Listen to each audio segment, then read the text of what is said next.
우리 오늘 함께 보실 말씀은 요한복음 8장 31절, 32절 말씀입니다.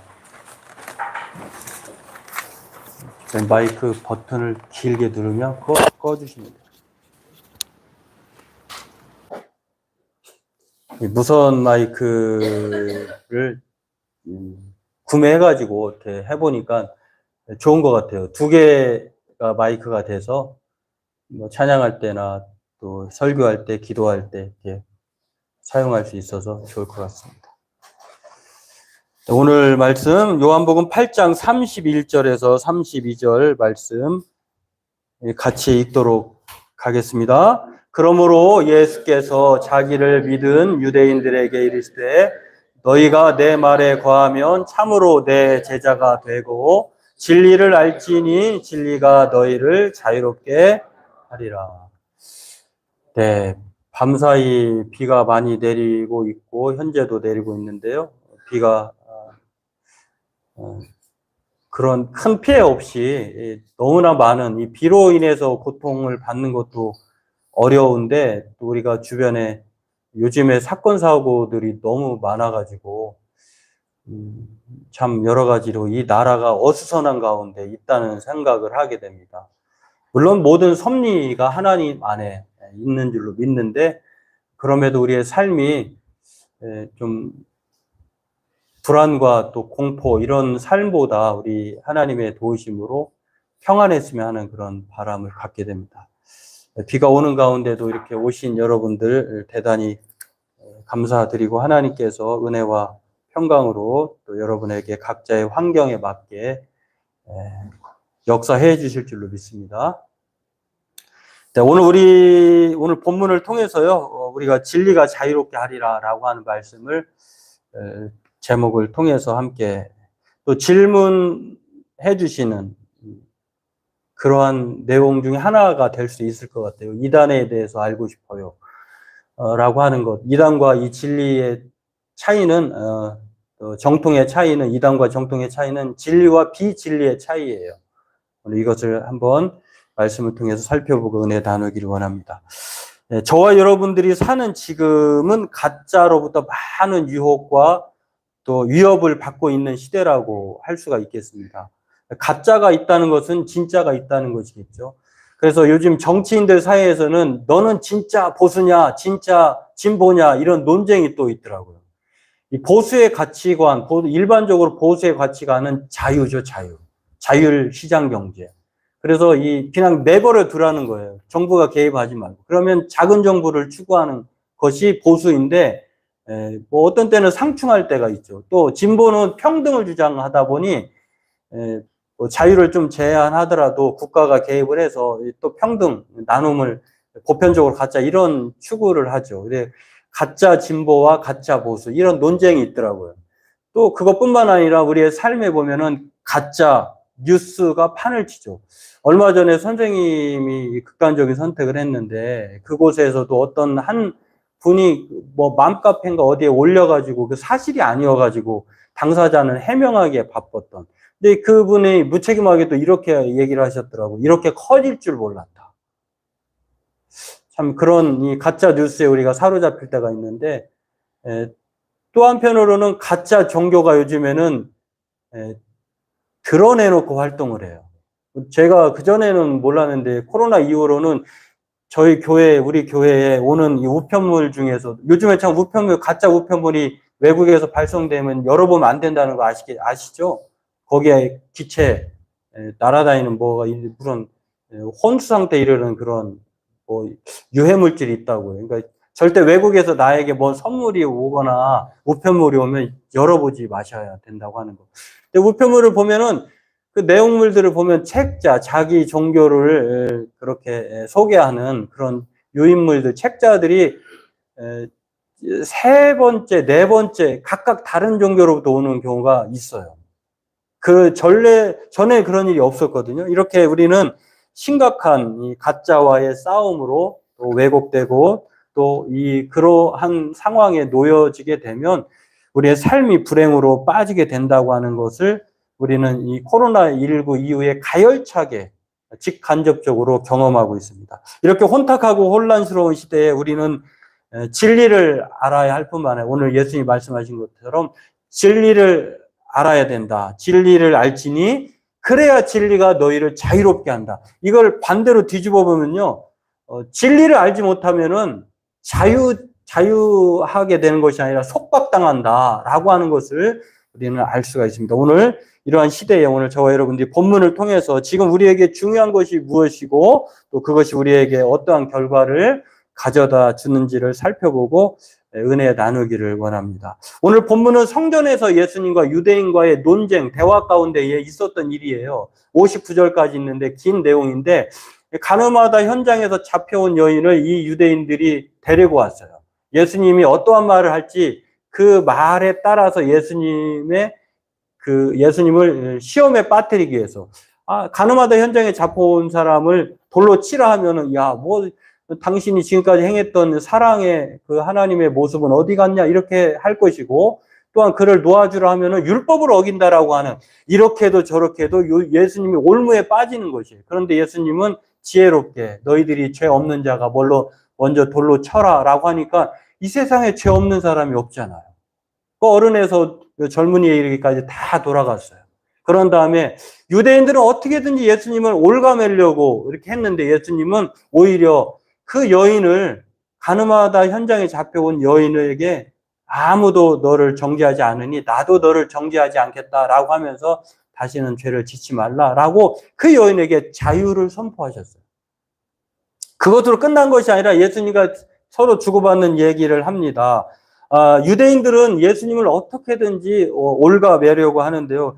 이 대화의 논쟁 가운데 예수님이 그 유명한 진리를 알지니 진리가 너희를 자유케 한다라고 예수님에 대해서 진리로 인정하지 않고 그러니 예수님이 하시는 말씀을 진리로 받아들이지 않기 때문에 어떻게든지 예수님에 대해서 이들은 죽이려고 하고 또 자유를 하려고 한다고 하는 것을 알 수가 있습니다. 그런 상황에서 오늘 예수님은요, 유대인들에 대해서 진리를 알아야 돼요. 오늘로 얘기하면 이렇게 말할 수 있을 것 같아요. 그 유대인들이 성전에서 지금 모여서 논쟁하는 것이잖아요. 성전 안에 있는 사람이 하나님을 유대인들이기 때문에 믿는 자들이거든요. 근데 그렇다고 하면 이 말을 한 이유는 예수님께서 성전 안에 있는 하나님을 믿는다고 하는 사람들 중에도 참 진리를 모르는 사람이 있다는 거예요.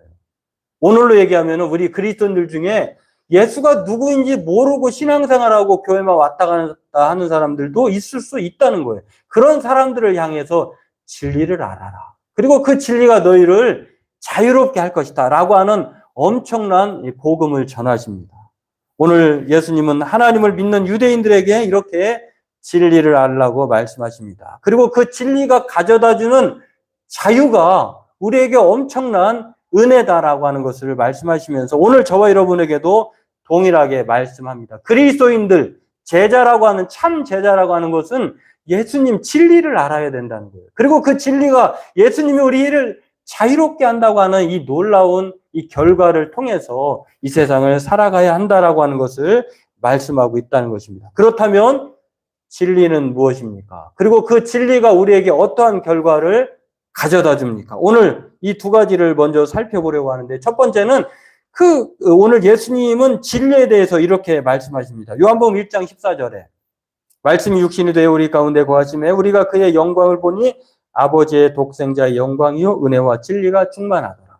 유대인들에게 진리를 알라고 말씀하시는데 그 진리가 무엇이냐라고 말할 때에 그 진리는 오늘 요한복음 1장 14절에 예수님 자신을 가리켜요. 예수님을 보면 진리가 충만하다라고 하는 것입니다. 그리고 오늘 읽진 않았습니다만 요한복음 14장 6절에 예수께서 이르시되 내가 곧 길이요 진리요 생명이니 나로 말미암지 않고는 아버지께로 올 자가 없다라고 이 진리를 자신에 대해서 소개하는 것을 알 수가 있는데요. 이 알레데이아라고 하는 이 진리라고 하는 헬라어 뜻은요. 사실을 말해요. 잘못의 반대. 이게 바로 진리예요. 그리고 객관적인 사실을 진리로 얘기합니다. 그리고 주관적인 경험을 통해서도 밝혀지는 것이 진리예요. 그러니까 예수님 자신은 객관적으로나 또 주관적으로나 반박할 수 없는 진리이다라고 말할 수 있고요. 오늘 그래서 이 진리는 예수님이다라고 하는 사실을 성경은 우리에게 말을 하고 있습니다. 그러므로 오늘 저와 여러분들은요. 예수님만이 진리라고 하는 사실을 알기를 주의 이름으로 축원합니다.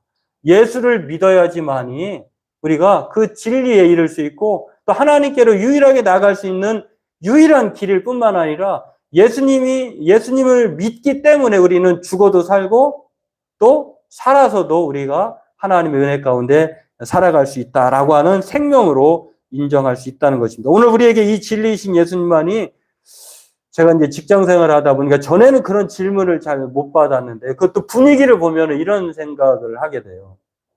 우리끼리 있을 때는 예수님이 사실이고 진리라는 것 또 반박할 수 없잖아요. 또 만약에 질문했다가는 예수님이 역사적으로 정말 계셨어? 라고 하면 우리는 눈총을 받게 될 것입니다.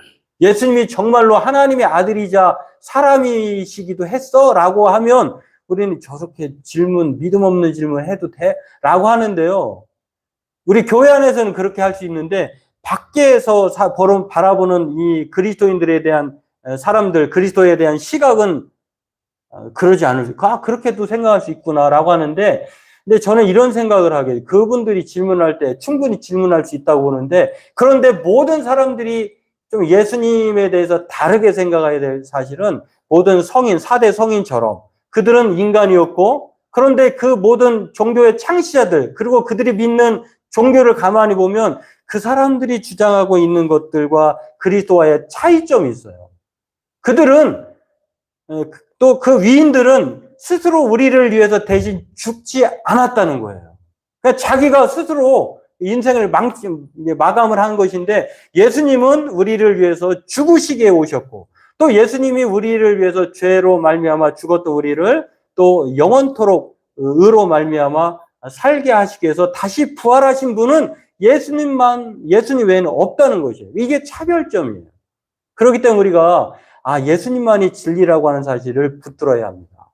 나를 위해서 대신 죽어준 사람은 이 땅에 없어요. 그리고 나를 위해서 영원토록 천국의 자녀로 살도록 다시 부활하신 분이 예수님 외에는 없다는 것이에요. 그렇기 때문에 예수님만이 길이고 진리고 생명이라고 하는 것입니다. 바라기는 저와 여러분들이 이러한 사실을 붙들고 예수님만이 진리임을 믿음으로 살아가는 저와 여러분들에게 주의 이름으로 소망합니다. 그래서 예수님도 심지어는 예수님 외에 자신보다 먼저 온 사람 그리고 그 이후에 온 사람을 가리켜서 절도요 강도다라고 요한복음 10장에도 말을 해요. 좀 과격한 표현이기도 하지만 그 정도로 예수님은 진리 스스로 자신에 대해서 그렇게 말하신 분이 없다는 것입니다. 두 번째로 그렇다고 하면 오늘 이 진리이신 예수님에게 우리에게 어떤 유익을 가져다 주길래 진리를 알라고 하고 또 진리가 주는 그 결과가 무엇일까? 오늘 성경은 우리에게 예수님께서 우리에게 가져다 주는 유익을 자유롭게 한다라고 하는 것을 말씀하고 있습니다. 오늘 사람들은 모두 자유를 원하죠. 만약에 자유를 억압하면 사람들은 난리가 날 겁니다. 그래서 심지어서 이런 유명한 구호가 있잖아요. 자유가 아니면 죽음을 달라. 미국에 오래전에 있었던 정치가가 또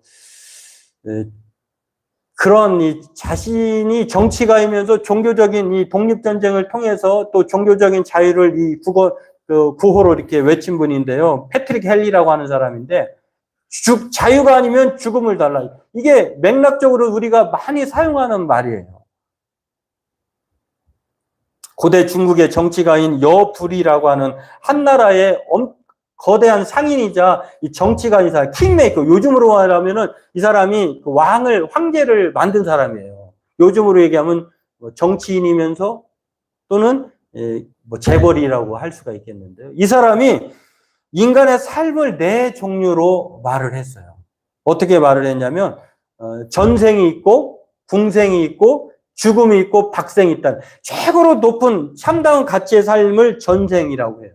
그 다음에 두 번째 삶이 궁생, 세 번째가 죽음, 네 번째가 박생인데 우리가 죽음이 맨 끝이 아닐까라고 생각하는데 이 사람이 생각할 때는 좀 달라요. 이 전생이라고 하는 것은 온전한 삶을 가리키는데 자기가 갖고 싶은 모든 욕망을 가진 사람을 가리켜서 이 사람은 전생의 사람이다. 온전한 삶을 살았구나.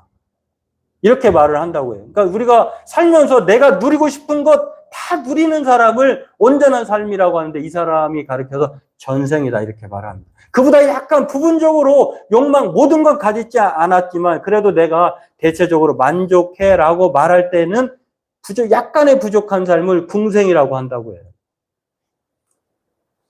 죽음은 지각의 능력이 없는 사람. 여러분 죽은 사람이 생각하고 말합니까? 그러지 않죠. 근데 이 놀라운 통찰은 이 죽음보다도 더 비참한 삶이 있다는 거예요. 그 비참한 삶이 무엇이냐면 박생이라고 하는데 누군가로부터 핍박받는 삶. 그러니까 자유를 억압하며 당하는 삶은 이게 진짜 사는 게 아닌 삶. 굴종의 삶. 치욕적인 삶. 왜냐하면 이 사람에겐 자유가 없어요. 자유를 박탈당하기 때문에. 그래서 이 여불이라고 하는 사람의 이 통찰력을 보면서 오늘 참 예수님이 하신 말씀과 참 일맥상통한다. 예수님께서 왜 이 진리를 알아라고 하고 그 진리가 주는 결과가 무엇이기에 예수님은 이렇게 말하고 있을까라고 생각할 때에 자유가 없다고 하면은요, 정말 죽음보다 못하다는 삶이에요. 박생보다는 차라리 죽음이 낫다고 말하고 있다는 것입니다. 인류 역사는 어떻게 보면은 자유를 추구하는 삶이에요. 이 자유와 해방을 얻기 위해서 몸부림치는 역사라고도 지금도 마찬가지라고 할 수가 있겠습니다. 그런데 오늘 이처럼 사람들은 모든 자유와 해방을 원하는데 오늘 나름대로 그래서 이 자유의 주체를 나에게 자유를 주는 것이 무엇일까라고 그렇게 살아가는데 유대인들에게 자유는 무엇이냐면요. 그들에게 있어서 자유는 혈통이에요, 혈통. 내가 아브라함의 혈통이야. 지금 예수님과 논쟁하는 상황에서 그 말도 나오는데요. 내가 아브라함의 혈통인데 무엇이 내가 지금까지 아브라함의 후손으로서 나는 억압받아 본 적이 없는데 무슨 진리를 알고 진리가 자유케 한다라는 말이냐라고 생각하고 있다는 것입니다. 또 하나는 유대인들이 생각하는 자유는요. 성전이에요, 성전. 성전 안에 있으면 모든 것이 다 잘 될 것이다, 자유롭게 될 것이다 이렇게 생각하고 있어요. 그런데 이 성전이 어떻게 됐죠? 로마의 티토 장군에서 무참히 짓밟혔어요. 그들이 생각하고 있는 혈통, 그들이 생각하고 있는 성전이 아니다라고 하는 것을 말하면서 오늘 예수님만이 진리이고 그 예수님만이 자유케 한다고 하는 것을 예수님은 유대인들에게 말하고 있다는 것입니다. 때문에 이들이 생각하고 있는 자유는 가짜 자유다. 자신을 해방시켜주고 온 성전 안에 있으면 모든 것이 평안할 것이다, 자유롭게 될 것이다 라고 하는 이런 진리를 예수님은 무참히 깨뜨려 주고 있다고 하는 것입니다. 이들이 생각하고 있는 이 자유는요, 왜 잘못된 자유고 거짓이라고 하냐면 요한복음 8장 44절을 보면 이들은 사단 마귀로부터 거짓에 속고 있다는 것을 예수님은 지적합니다. 저와 여러분들은 원래는 자유로운 존재. 우리가 에덴 동산에 아담과 하와가 있을 때 하나님께서 그들을 만드시고 모든 이 아름답고 먹기에 좋은 과실을 만들어 놓고 동상 중앙에는 생명나무와 딱 하나만 금지하셨잖아요. 그게 바로 선악과잖아요. 그런데 인간이 하나님의 말씀에 불순종함으로 하와가 이 사단의 말에 참 교묘하게 속임을 베풀어 가지고 거기에서 속아 가지고 그 이후로 우리는 자유가 박탈당한 거예요. 완전한 자유를 완전히 제한적으로 그렇게 속박당했다라고 하는 것입니다. 그러나 다시 오신 예수님을 통해서 그 자유가 믿으면 완전하게 회복되는 것이에요. 그래서 오늘 예수님은 바로 아브라함의 혈통이 내가 어떤 가문이기 때문에 자유로운 것이 아니라 내가 누구의 자녀이기 때문에 자유로운 것이 아니라 그리고 내가 어떤 의리의리한 곳에 예배하고 그러한 곳에서 또 살고 있는 그러한 사람이기 때문에 자유로운 것이 아니라 예수님을 알 때에 예수님을 믿을 때만 자유롭다는 것을 말하고 있다고 하는 것입니다. 마치 기차가 철길 위에서만 자유롭잖아요. 또 물고기가 물속 안에 있을 때만 자유롭듯이 또 아기가 이렇게 비 오는 날에도 오늘 예배 차원에 가면서 어느 교회 가시는 부모님들을 보는데요. 아기가 아버지 품에 안겨서 우산을 쓰고 가는데 너무나 평화롭게 보여요. 마치 우리가 하나님의 안에 있을 때 이러한 자유가 누려지는 것처럼. 오늘 저와 여러분들은 예수님 안에 있을 때 자유로운 줄 믿으시길 주의 이름으로 축원합니다. 예수님이 우리에게 오신 이유는요. 우리를 자유롭게 하기 위해서요. 누가복음 4장에 이렇게 말합니다. 주의 성령이 내게 임하였으니 이는 가난한 자에게 복음을 전하게 하시려고 내게 기름을 부으시고 나를 보내사 포로된 자에게 자유를, 눈먼 자에게 다시 보게 함을 전파하며 눌린 자를 자유롭게 하고 주의 은혜를 전파하게 하려 하십니다. 예수님은 이 짧은 자신이 오신 이사야서 선지자 말씀을 인용하면서 자신이 오신 목적을 말씀하시는데 여기에 자유라는 말이 2번이나 나와 있어요. 예수님 우리에게 자유롭게 하기 위해서, 자유를 선사하기 위해서 오셨다는 것입니다. 그것은 어떤 자유입니까? 죄로부터의 자유. 또 우리가 그 죄에 대한 결과에 대한 책임으로부터의 자유라고 하는 것. 예수님을 믿으며 우리가 죄로부터 사함을 받을 뿐만 아니라 죄로 인하여서 우리가 멸망으로, 사망으로 빠질 수밖에 없는 이 죄의 결과를, 책임을 면제하게 될 수 있다는 것입니다. 자유롭게 하다는 말은 바로 이렇게 죄의 지배, 인간적인 책임으로부터 자유를 말하고 있다는 것, 해방되었다라고 하는 것입니다. 오늘 우리는 예수님을 알 때, 그리고 믿을 때 이 자유가 주어짐을 믿으시길 주의 이름으로 축원합니다. 다른 것이 우리를 자유케 하는 것이 아니에요. 돈이 많다고 자유로울까요? 세상에 돈이 많으면 더 불안해서 이 뺏길까 봐, 잃어버릴까 봐, 투자한 거 손실당할까 봐.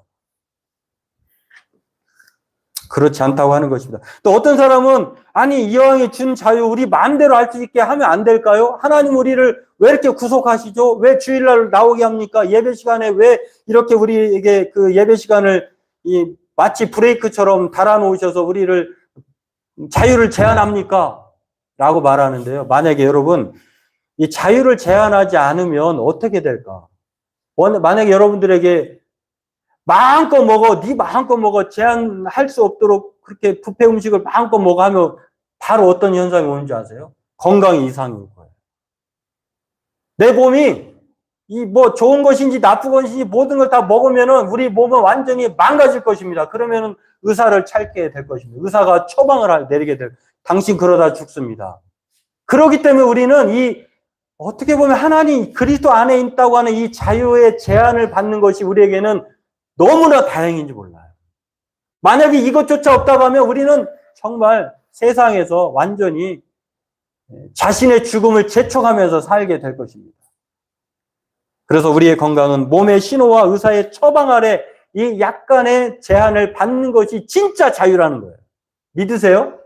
여러분 교회 오는 것이 구속입니까? 자유입니까? 결과로는 자유예요. 예수님을 알면 알수록 세상에 죽음이 두렵습니까? 가진 것 없어도 내게 능력 주시는 자는 사는 것이 더 큰 기쁨 아니겠습니까? 그런 배짱으로 사시길, 믿음으로 사시길. 배 선장이 마찬가지예요. 자신이 평상시는 마음대로 할 수 있어요. 그런데 이런 이 파도가 닥쳐오고 또 위험이 닥쳐올 때는 자기 마음대로 했던 자유를 놓아야 돼요. 왜냐하면 철저한 통계와 그 해도에 따라서 그래야지만이 안심하고 그 배를 운행할 수 있기 때문에 그렇습니다. 이게 바로 그리스도 안에 있는 자유가 좀 부족하지만 그럼에도 이 특정한 제약 아래 있는 자유가 참 자유라고 하는 것입니다. 오늘 그래서 예수님은 진리를 알지니 진리가 너희를 자유케 한다. 자유롭게 한다. 우리 교회에 꼭 제가 서점에 가면은 꼭 그 카드로 결제를 하면은 그 집사님이 꼭 우리 교회 이름을 자유하는 교회라고 그 입력을 그렇게 해놓으셨어요. 그래서 끊을 때마다 집사님 우리 교회 자유하는 교회가 아니라 군포 자유교회입니다. 자유하는 교회가 아니라 자유교회입니다. 제가 이렇게 시정을 할 때가 있는데 그 말을 들으면 자유한다 하니까 막 방종, 내 맘대로네. 그런 뜻이 아닌데 사실은 우리 교회는 그리스도 안에서 자유하는 교회, 율법으로부터 자유하는 교회, 죄로부터 자유받는 교회, 또 사랑의 종로로 내가 종도 2종류가 있어요. 그냥 7년 못 되면은 그냥 주인이 시키는 대로 하는 억지로 하는 안 하면 혼나는 그런 종이 있는가 하면 7년이 지나면 유대인들은요 희년 안식년이라고 해서 이 자유권을 줘요. 너 어떡할래? 예, 그냥 주인 아래에서 살겠습니다. 그러면 얘는 특별한 종이 되는 거예요. 그때 귀걸이를 뚫어가지고 얘는 특별한 종이 되는 거예요. 근데 이 종은 종이지만 그런 일반 종하고 달라요. 주인의 허락 안에. 왜냐하면 떠날 수도 있는데 이걸 안 떠나고 내가 주인에게 평생 동안 그렇게 자유롭게 주인을 섬기면서 살기. 이런 종이 진짜 종이에요. 율법에 안 하면 혼나고 뭐 무서워서 하고 이런 게 아니라 자발적으로 하는 종. 우리 교회는 그래서 분포 자유교회입니다. 오늘 우리는 가짜 진리, 자유에 속지 말아야 합니다. 하나님 없이 자유할 수 있다는 것, 이 거짓 속삭임에 빠지지 말아요. 우리가 하나님 안에 있을 때만, 그리스도 안에 있을 때만 참 진리이고 자유할 수 있다고 하는 것. 오늘 하나님 안에 있을 때 우리는 속박되는 것 같지만 이렇게 특별한 제한이 있는 것, 하나님 품 안에 있는 것이 진짜 자유라는 것을 생각하면서 오늘 그러나 타종교회는 이런 자유가 없습니다. 자유 권한이 없어요. 그러므로 오늘 저와 여러분들도 이 자유와 안식을 선물로 주신 하나님을 기억하며 그러면 이 자유는 늘 믿으면 끝나는 것이냐? 그렇지 않다라고 하는 것입니다. 이 자유를 위해서는 우리는 날마다 훈련이 필요해요. 어떤 훈련입니까? 말씀 묵상, 기도, 또 예배하는 것, 그리고 자기를 쳐서 내가 막 하나님 간섭 없이 내 마음대로 살려고 할 때 그때마다 자신을 쳐서 복종시켜서 그래 내가 하나님을 떠나서는 참 자유가 아니지 하면서 돌아오는 것. 그래서 우리는 이 훈련이 필요합니다. 본헤퍼 독일의 신학자이자 또한 유명한 목사님이신 이 본헤퍼 목사님이요. 자유를 향한 도상에서의 정거장이라고 하는 시에서 이 훈련의 필요성을 말했습니다.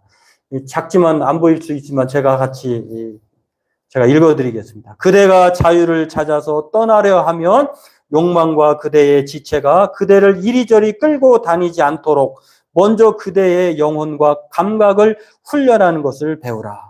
정신과 육체를 정결케 하고 그대에게 정해진 목표를 찾아 거기에 복종하고 또 순종하라. 훈련을 거치지 않고서 자유의 비결을 맛본 자 없나니.